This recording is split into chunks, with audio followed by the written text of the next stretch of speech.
Bharati builders బాధితులు assembly దగ్గర నిరసన చేపట్టారు. ప్రీ లాంచింగ్ పేరిట తమ దగ్గర నుంచి కోట్ల రూపాయలు వసూలు చేసి చేతులెత్తేశారని, తమకు న్యాయం చేయాలని కోరుతున్నారు. భారతి బిల్డర్స్ తమకు ల్యాండ్ తిరిగి ఇవ్వడం లేదంటున్న బాధితులతో మా ప్రతినిధి Manikanta face to face.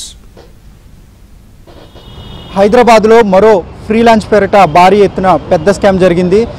Bharati builders పేరిట అనేక మందిని కస్టమర్లు మోసపోయారు. అసలు ఏం జరిగింది, వాళ్ళు డబ్బులు కట్టినప్పటికీ ఇప్పటికీ తగిన న్యాయం జరగడం లేదంటూ బాధితులు అయితే ఆందోళన చేస్తున్న పరిస్థితి కూడా కనబడుతుంది. అసలు ఎంత మొత్తంలో భారతి బిల్డర్స్కు డబ్బులు చెల్లించి మోసపోయారు అనేది మనతో పాటు ప్రస్తుతం బాధితులు అయితే ఉన్నారు. వాళ్ళని అడిగి వాళ్ళ నుంచే మరిన్ని విషయాలు తెలుసుకునే ప్రయత్నం చేద్దాం. సార్ చెప్పండి, అసలు భారతి బిల్డర్స్ ఎప్పుడు ప్రచారంలోకి వచ్చింది, మీరు ఎంత కట్టారు? సార్, భారతీ బిల్డర్స్ అనేది 2020 అక్టోబర్లో ప్రీ లాంచ్ ఆఫర్స్ ప్లాన్ చేశారండి ఒక కంపెనీలో. సో 2020లో యాక్చువల్గా అది 6.5 ఎకర్ అండి. మేము 2 సంవత్సరాల లోపల మీకు కట్టుబడి చేయిస్తాము. పర్ ఎస్ఎఫ్టీ 3000 రూపీస్ నుంచి 3500 మా దగ్గర ఛార్జ్ చేసినారు. 2 సంవత్సరాలు అయిపోయిన తర్వాత కూడా మాకు ఎటువంటి ఇన్ఫర్మేషన్ రాలేదు. తర్వాత 2022లో మమ్మల్ని వాళ్ళ ఆఫీస్కి పిలిచి మాకు అన్ని అప్రూవ్స్ వచ్చేసినాయి, మీరు ఎక్స్ట్రా అమౌంట్ పే చేయండి అని చెప్పి ఒక్కొక్కరి దగ్గర 25% నుంచి ఆల్మోస్ట్ ఆల్ 10 లక్షల నుంచి ₹1 కోటి వరకు అందరి దగ్గర ఛార్జ్ చేశారండి. అది అయిపోయిన తర్వాత వన్ డే ఫైన్ మార్నింగ్ మాకేమొచ్చిందంటే ఆ ల్యాండ్ ఒక బోర్డు వెలిగేసింది, this land belongs to Sunil Kumar Ahuja అని చెప్పి. తర్వాత మేము భయపడి అందరిమీ భారతీ బిల్డర్స్ ఆఫీస్కి వెళ్ళి మేము స్టార్ట్ చేయడం జరిగింది.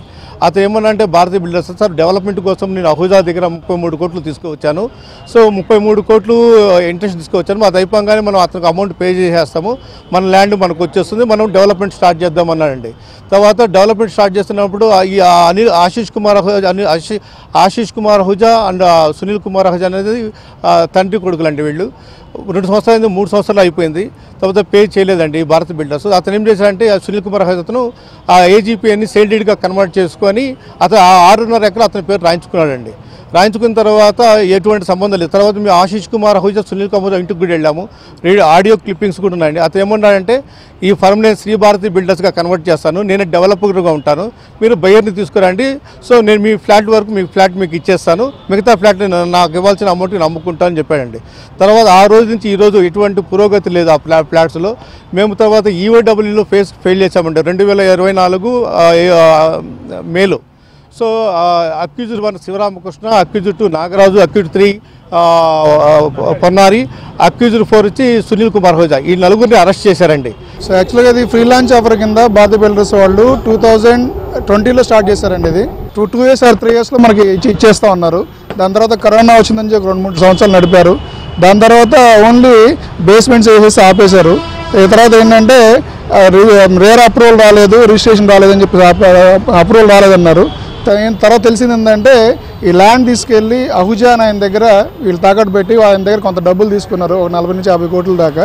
అవి తీసుకున్న తర్వాత మళ్ళీ ఆయనకి వడ్డీలు చెల్లిస్తున్నారు, కానీ ఆయన ఎక్కువ వడ్డీ వేయడం వల్ల వీళ్ళు కట్టలేని పరిస్థితికి వెళ్ళిపోయి ఆయనకి రిజిస్ట్రేషన్ చేశారు.